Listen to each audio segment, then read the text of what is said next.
오늘 말씀 우리가 참 많이 들었고 또 이렇게 알고 있는 말씀입니다. 제가 아브라함이라고 얘기하면 성도들이 아브라함인데 이렇게 반응하실 줄로 믿습니다. 그런데 이름이 바뀌어서 아브라함이고 원래는 아브라함입니다. 아브라함이라는 뜻은 둘 다 비슷하잖아요. 무슨 의미냐 하면 아브람은 아버지라는 뜻입니다. 그런데 여러분, 이게 좀 말이 안 되잖아요. 이렇게 저희 집 딸도 자꾸 이름을 바꾸자고 하다가 요즘 좀 잠잠해졌는데, 이름이 자기의 삶하고 맞아야 됩니다. 그런데 자식이 하나도 없는데 이름이 아버지라는 뜻입니다. 아브람은 아버지라는 뜻이거든요. 여러분, 그 이름이 불려질 때마다 얼마나 마음이 아프겠습니까? 사람이 와서 아브람 하는데 아브람 이 말이 아버지라는 말이거든요. 행여나 꼬마나 어린아이가 아브람 하면 아이고, 저놈이 내 자식이면 좋겠다, 그런 생각이 들지 않았을까요? 그런데 나중에 이름이 아브라함으로 바뀝니다. 아브라함은 무슨 뜻인지 아십니까? 열국의 아버지라는 뜻입니다. 지금 하나도 없는데, 이게 그냥 아버지도 좀 이상한데 나중에는 열방의 아버지가 되는 겁니다. 아브라함을 아브라함 되게 만드는 것이 하나님의 부르심입니다. 우리는 이것을 소명이라고 말합니다. 우리의 삶을 특별하게 만드는 것은 바로 하나님의 부르심입니다. 하나님이 우리를 부르셨기 때문에 우리가 그리스도인이 되었고 또 그리스도의 닮은 사람으로 이제 지어져 가고 있는 것입니다. 빌립보서 3장 12절은 이렇게 말합니다. 내가 이미 얻었다 함도 아니요 온전히 이루었다 함도 아니라 오직 내가 그리스도 예수께 잡힌 바 된 그것을 잡으려고 달려가노라. 여러분, 신앙생활은 주님과 함께 동행하고 주님과 함께 걸어갑니다. 이루어진 것이 아니라 과정 중에 있습니다. 그래서 신앙에 관해서 얘기할 때에 저는 시작했다라는 말을 자주 씁니다. 그런데 아내가 자꾸 그 말을 쓰지 말라고 습관적으로 사용한다라고 말합니다. 그런데 아닙니다. 신앙은 이제 시작한 겁니다. 저도 이루지 못했고 여기에 나이 드신 분들도 이룬 것이 아닙니다. 지금 걸어가고 있고 지금 시작하고 있는 것입니다. 그래서 얻었다 함도 아니요 이루었다 함도 아니라라고 말합니다. 하나님이 우리를 부르셨고 그 부르심을 듣고 받아들이며 순종한다면 하나님께서는 놀라운 하나님의 계획을 우리를 통해 이루어 가실 것입니다. 우리에게는 예측 가능한 미래가 없으며 우리의 미래를 스스로 창조해 갈 수도 없습니다. 인생을 살아가다 보면 막다른 골목과 낭떠러지 끝에 이르렀구나 할 때가 있습니다. 주위의 사람들도 이제는 끝났구나, 희망이 없구나라고 말할 때가 있습니다. 그런데 하나님을 바라다 보면 하나님은 그때에도 우리를 부르고 있습니다. 다시 희망이 생깁니다.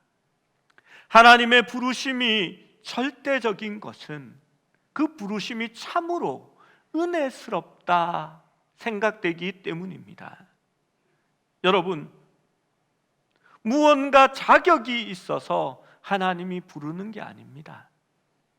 그분이 그냥 찾아오셔서 우리를 불러주시고 우리와 함께 가기를 원하시는 것입니다. 하나님이 우리를 부르시지 않았다면 우리는 영적으로 죽은 자들이었습니다. 아브라함이 무슨 자격이 있어서 하나님이 그를 찾아오시고 부른 것이 아닙니다. 하나님의 부르심은 은혜입니다. 그리고 하나님 부르심 가운데 순종하며 우리가 그 길을 가고 있다면 하나님은 그 계획을 우리를 통해 이루시며 우리를 거룩하게 만들어 가시는 겁니다. 우리 11장 31절 32절 말씀을 함께 읽어봅니다. 31절 32절입니다. 시작. 데라가 그 아들 아브라함과 하란의 아들인 그의 손자 롯과 그의 며느리 아브라함의 아내 사레를 데리고 갈대아인의 우르를 떠나 가나안 땅으로 가고자 하더니 하란에 이르러 거기 거류하였으며 데라는 나이가 205세가 되어 하란에서 죽었더라. 이 말씀은 이 배경을 설명하고 있습니다. 우리는 아브람이 하나님의 부르심을 받았고 하란에서부터 갈대아 우르에서부터 가나안으로 가게 되었다라고 생각합니다. 그런데 이 말씀을 보면 그렇지 않습니다. 31절에 데라는 온 무리 나홀과 밀가와 이스가 아브라함 사레 롯 그들을 모두 데리고 가나안 땅으로 가고자 갈대아인의 우르를 떠났다라고 말합니다. 그러니까 데라가 먼저 가나안 땅으로 가고 있었던 겁니다. 그런데 가다가 그 반쯤 되는 지점인 하란에서 멈추어 버렸습니다.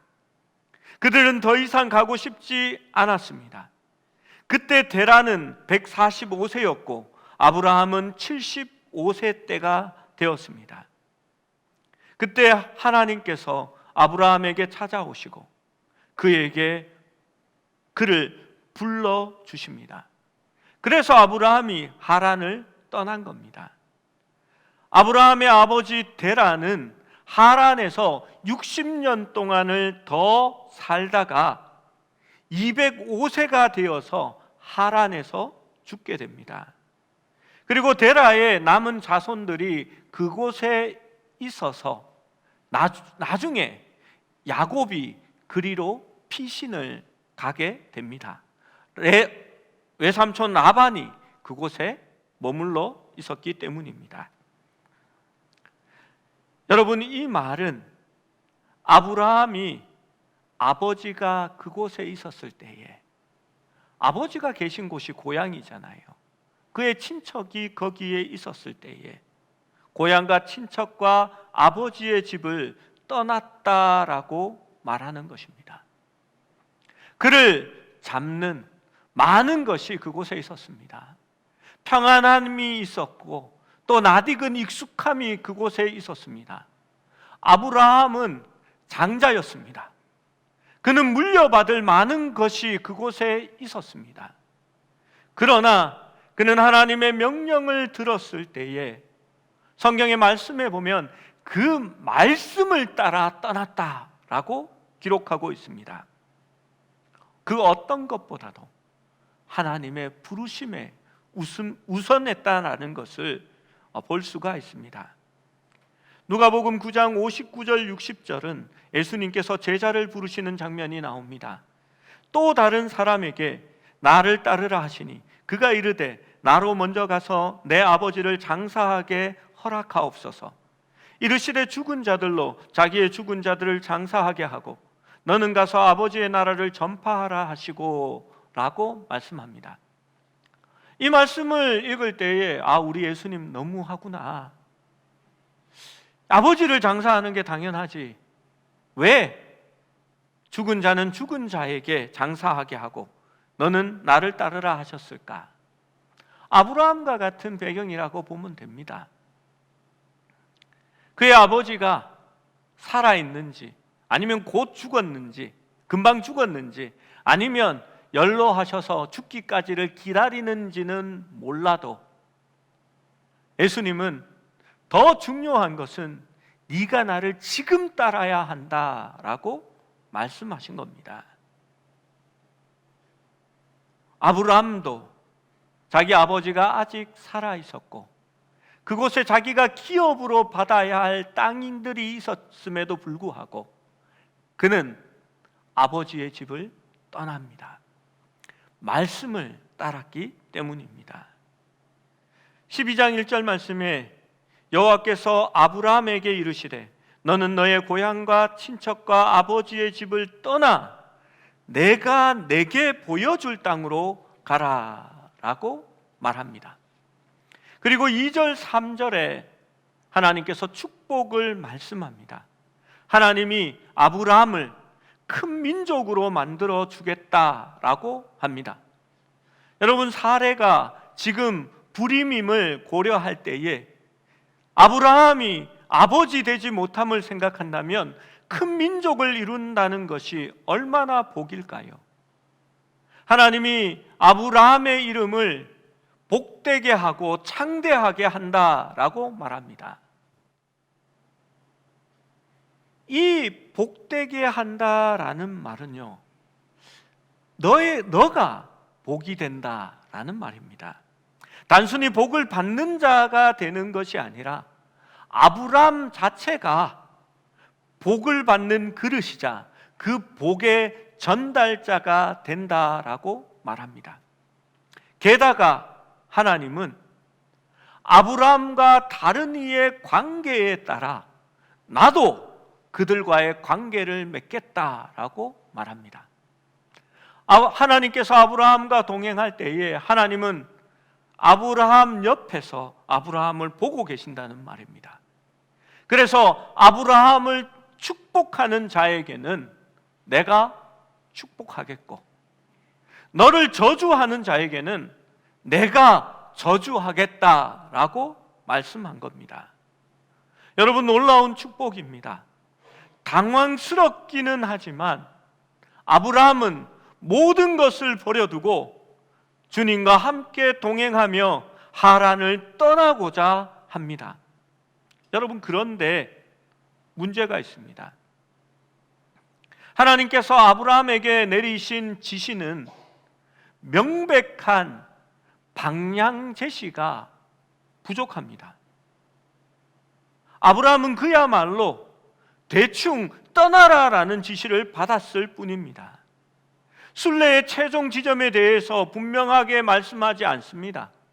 그 길이 얼마가 걸릴지 하나님은 또한 말하지 않습니다.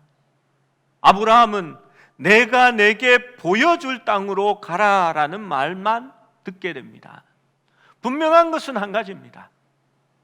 내가 내게 보여주겠다라고 말한 겁니다. 그러면 하나님이 함께 하셔서 어느 그 순간에 그곳에 이르렀을 때에 보여주겠다라고 말씀하신 것입니다. 분명한 것은 현재 있는 하란이 그가 머물 수 있는 곳은 아니라는 겁니다. 당황스럽지 않습니까? 우리는 길을 그렇게 가지 않습니다. 분명한 목적지를 알아야 하고 그곳이 어디에 있는지 알아야만 합니다. 여러분, 길을 가다가 서울 수림교회가 어디 있습니까? 라고 묻는다면 여러분 뭐라고 하시겠습니까? 가까우면 그렇게 얘기할 수도 있겠지요. 같이 갑시다. 내가 보여줄 테니까 그곳에 가시면 됩니다 라고 말할 겁니다. 그런데 지금 이 이야기는 다릅니다. 너무나 멀리 있는 곳입니다. 그리고 얼마가 걸릴지 모른다는 이야기입니다. 그러면 알려줘야 하지 않겠습니까? 여기 사거리가 보이시죠? 저기 신호등이 있는데요, 거기에서 좌회전 하시면요, 그 옆에서 다시 한 번 더 작은 골목이 나올 때에 좌회전을 하십시오. 그러면 주유소가 보일 겁니다. SK 주유소입니다. 그러면 그 주유소 옆에 교회가 하나 있는데 그 교회가 서울 수림교회입니다 라고 그렇게 얘기해 줄 겁니다.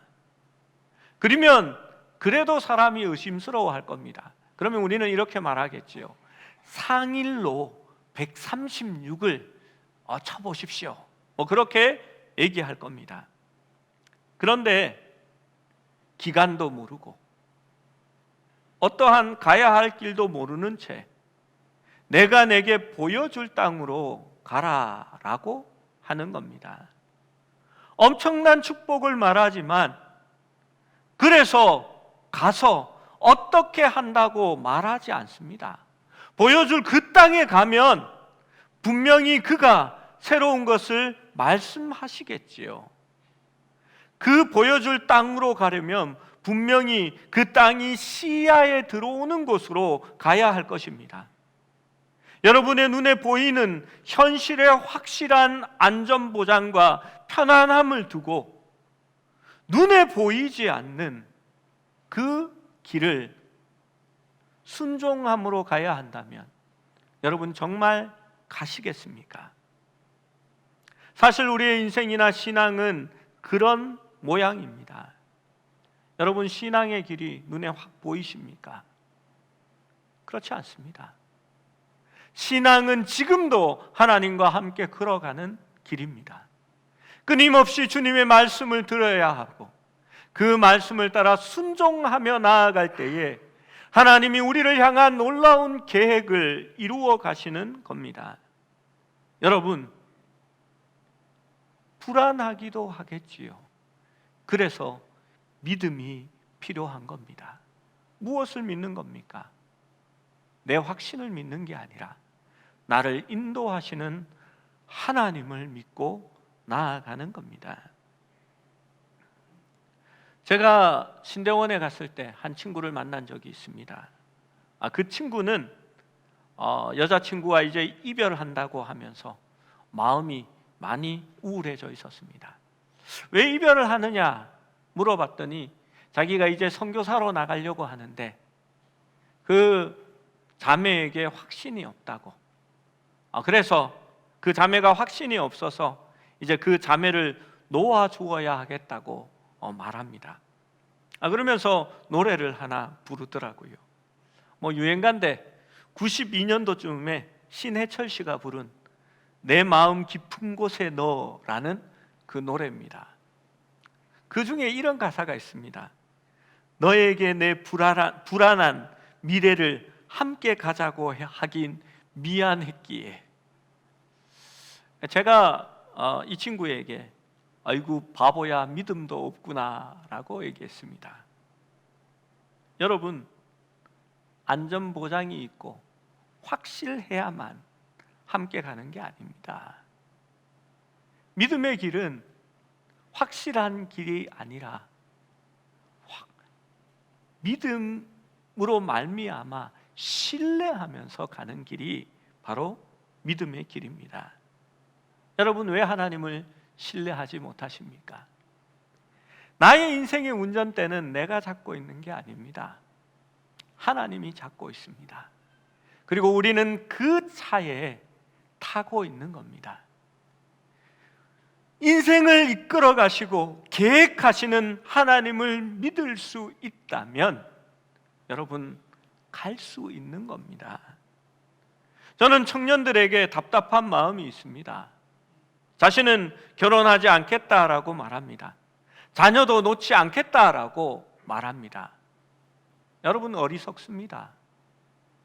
자신의 능력을 보고 언제 결혼해서 집을 사며 언제 결혼해서 자식을 낳고 그 자식을 어떻게 양육할 것이며 나중에 내 노후를 어떻게 할까? 그 확실함을 왜 찾고 있습니까?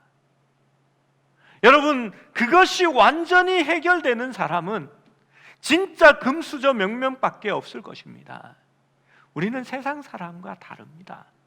하나님은 우리에게 생육하고 번성하며 땅에 충만하라 라고 말씀하셨고 가정을 이루라 하셨습니다.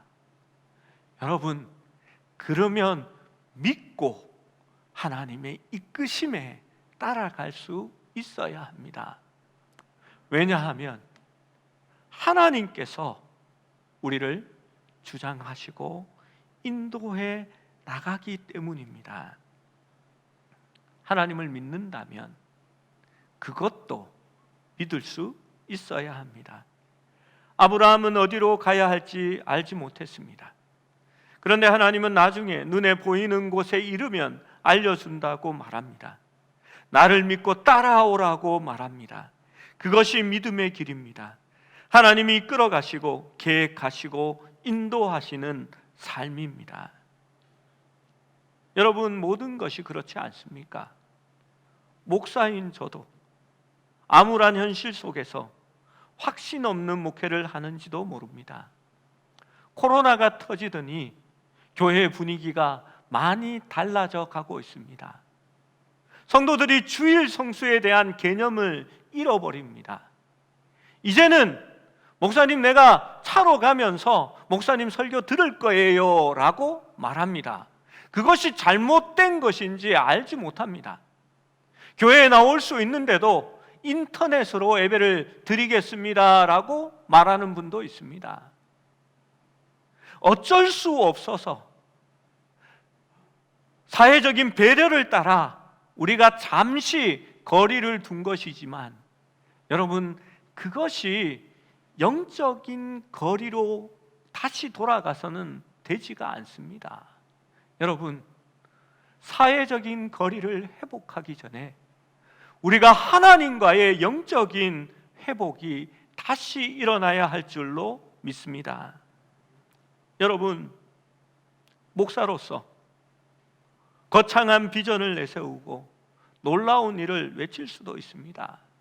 우리가 비록 작은 교회지만 5년 안에 1000배의 배가를 맺겠습니다 하면서 놀라운 일들을 계획하고 선포할 수도 있을 거지만, 여러분, 실제 신앙이나 믿음은 그런 것이 아닙니다.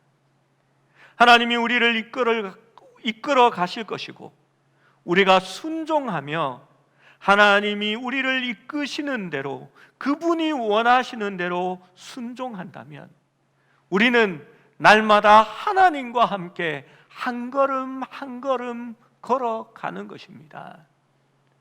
여러분, 제가 원하는 것은 바로 그것입니다. 거창한 미래에 우리 교회가 어떻게 된다라고 저는 말씀드릴 수는 없습니다. 그러나 우리가 노력하고 원하는 것은 지금도 하나님의 말씀을 따라 한 걸음 한 걸음 주님과 함께 동행하자는 겁니다. 그리고 주님의 말씀을 따라 순종함으로써 그리스도의 형상을 이루어 가자는 겁니다. 어디로 갈지 우리는 확실히 알 수가 없습니다. 그러나 하나님과 함께 한 걸음 동행한다면 언젠가 가 있을 그곳은 하나님이 우리를 보내시기 원하셨던 곳이며, 나중에 우리가 하고 있을 그 일은 하나님이 우리를 통하여 계획하셨던 그 일인 것을 저는 믿습니다. 여러분, 신앙은 나의 비전을 믿는 것이 아니라 하나님의 이끄심을 믿는 것입니다. 여러분, 우리가 하나님의 뜻을 따르고 오늘 하란을 떠나 주님과 함께 동행을 하기 시작했다면 끝까지 하나님을 따라 나아갈 수 있기를 원합니다. 여러분, 그런데 이 아브라함의 동행이 쉬운 것이 아닙니다. 아브라함이 몇 년에 걸쳐서 가나안으로 들어가신지 아십니까?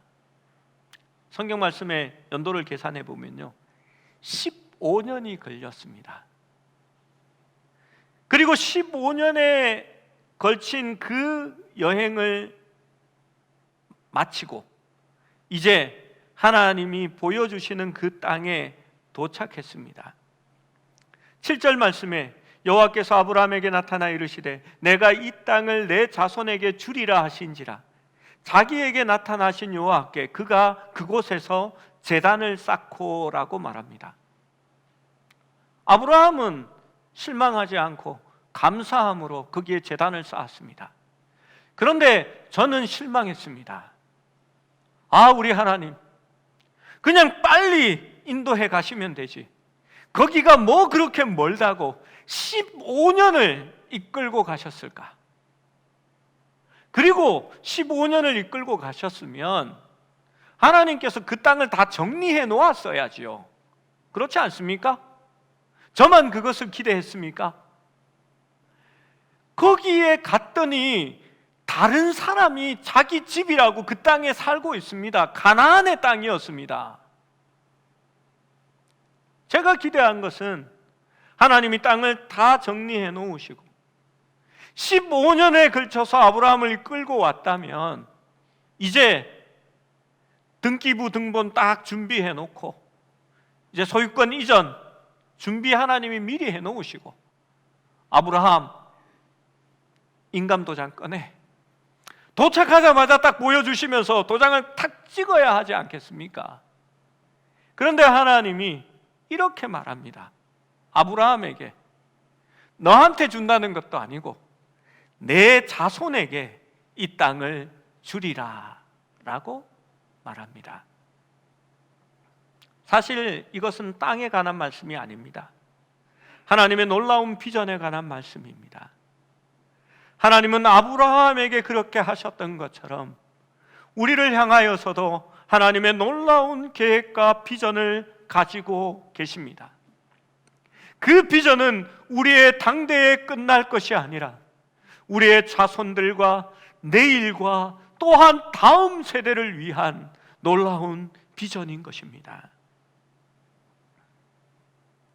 이 약속은 아브라함 자신의 것이었지만 실제로는 아브라함의 먼 후손을 바라보고 있는 것입니다. 그리고 그 후손에는 나라를 이루게 하시겠다는 다윗도 포함되어 있었지만 아브라함을 통하여 열방의 아비, 믿음의 조상이 되게 하시겠다는 약속을 이루게 하기 위해서 예수 그리스도를 아브라함의 가계 속에 태어나게 하시겠다라는 하나님의 계획이 그 속에 있었던 것입니다. 히브리서 11장 9절의 말씀을 함께 읽어봅니다. 11장 9절입니다. 시작. 믿음으로 그가 이방의 땅에 있는 것 같이 약속의 땅에 거류하며 동일한 약속을 유업으로 함께 받은 이삭 및 야곱과 더불어 장막에 거하였으니, 아브라함은 그곳에 도착했고 15년이 걸렸습니다. 하나님이 말씀하신 내가 내게 보여줄 땅으로 이제 와서 도착했습니다. 그러나 그 땅에서 성경은 이렇게 기록합니다. 이방의 땅에 있는 것 같이 약속의 땅에 거류하여. 그 땅은 이방의 땅이었습니다. 그리고 그는 여전히 거기에 거류합니다.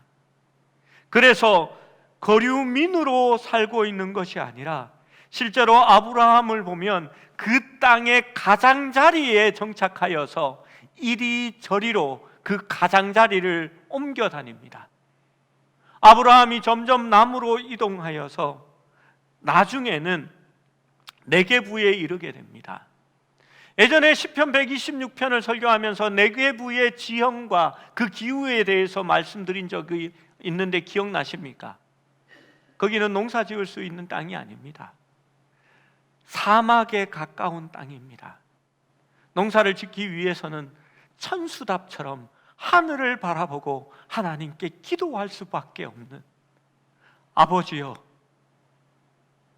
이 시내가 회복되듯이 우리의 포로를 회복시켜 주시옵소서라고 기도할 수밖에 없는 척박한 땅이었습니다.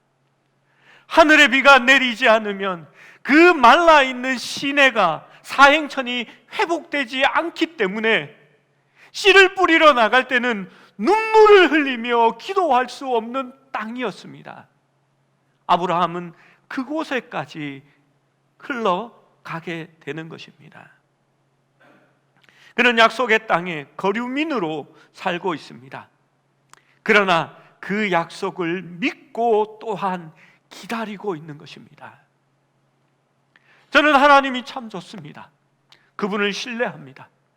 그분이 약속하신 것은 반드시 이루어진다라고 믿고 제가 증명할 수 있습니다. 그런데 우리 하나님이 좀 느립니다.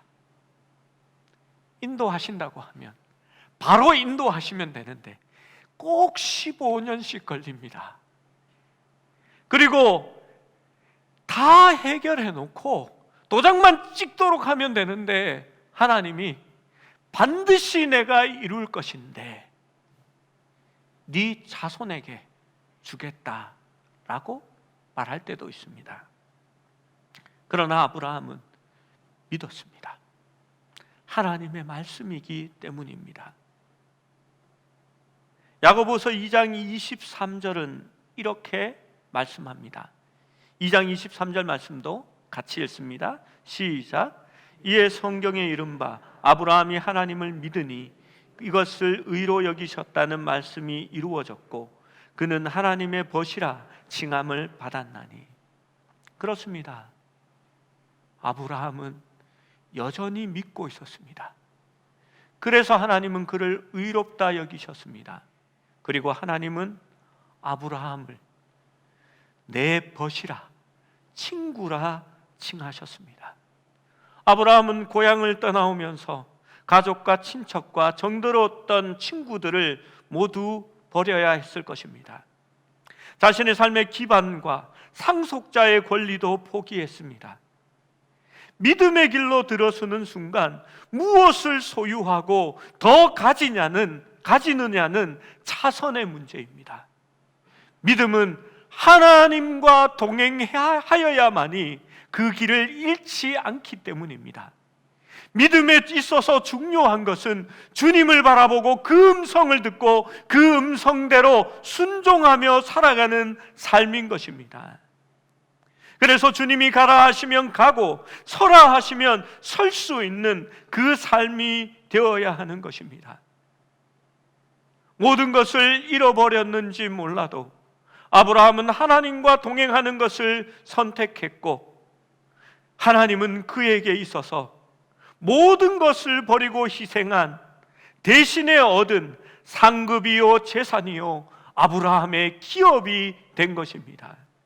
그리고 하나님은 아브라함과 동행하면서 내 친구야 라고 칭해 주셨습니다.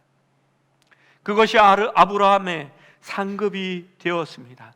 모호하고 갈 바를 알지 못하는 인생길 같지만 믿음의 길을 갈 때에 아브라함은 하나님을 얻었고 하나님을 신뢰하면서 동행했던 것입니다.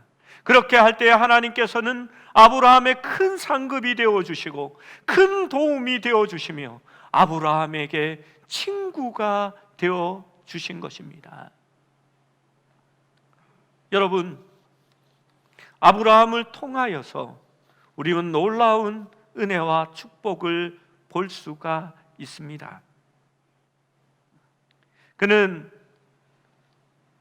여전히 약속의 이행을 받지는 못했지만 마침내 도착했고 하나님은 그 땅을 보여주셨고 하나님은 그에게 없는 자손에게 그 땅을 물려주겠다라고 말씀하셨습니다. 그 땅은 가나안이 차지하고 있었지만 아브라함은 그 주변 경계에 머물러 있었고 약속을 믿고 있었습니다. 약속과 현실 사이의 커다란 간격 속에서 그는 살아갑니다. 하지만 하나님의 약속은 어두운 방에 스며드는 햇살처럼 그의 삶을 꿰뚫고 들어옵니다. 그것은 아브라함이 생각하지도 못했고 느낄 수도 없었던 놀라운 일이었습니다. 하나님의 계획은 아브라함의 삶에 기적을 만들기 시작합니다. 100세가 되어서 하나님은 그의 집에 태문을 여시고 아들을 주십니다. 그리고 그 아들은 다윗의 자손이며 또 예수 그리스도는 다윗의 후손으로 오게 되는 것입니다. 그리고 아브라함을 바라보는 자들은 그 예수 그리스도의 은혜 안에 놓이게 되고 모든 열방이 예수 그리스도를 통하여 그의 하나님 나라에 들어가게 될 때에 아브라함을 통해 그 은혜를 누리게 되는 것입니다. 인간의 눈에는 그가 땅 없는 방랑자로 보일지라도 하나님의 부르심과 그의 순종의 응답은 상상을 초월하는 중요한 일을 만들게 되는 것입니다. 우리는 이제 하나님께서 그의 계획을 아브라함을 통해 어떻게 이루어 가시는지, 그를 어떻게 축복하시는지를 다음에 나오는 말씀들을 통해서 보게 될 것입니다. 아브라함은 그가 약속을 받은 자이기에 그를 축복하는 자를 하나님께서 축복하시고, 그를 저주하는 자를 하나님께서 저주해 가시는 것을 봅니다. 그렇습니다. 우리는 하나님을 온전히 이해할 수는 없습니다. 그의 생각을 다 알 수도 없습니다. 하나님이 우리를 인도해 가실 때에 어떠한 계획을 가지고 어떠한 일을 이루실지 우리는 온전히 깨달을 수도 없습니다. 아브라함도 그러했습니다. 그러나 하나님은 아브라함의 삶을 통해 놀라운 일을 이루어 가셨습니다. 저는 그러기에 우리의 가정과 우리의 교회에 소망이 있다라고 생각합니다. 우리 교회는 점점 더 건강해져 가고 있습니다. 하나님의 말씀을 더 많이 묵상하기 시작했고, 큐티를 통하여 매일 하나님의 말씀을 적용하고 그 삶에 하나님과 동행하고 그 말씀을 따라가고 있습니다.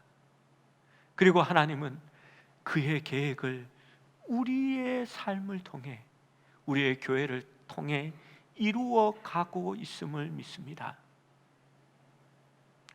능히 우리가 생각하는 것보다 더욱 크게 하실 하나님을 기대하면서 오늘도 믿음의 발걸음을 가나안을 향해 나아갈 수 있는 우리 모두가 될 수 있기를 축원합니다.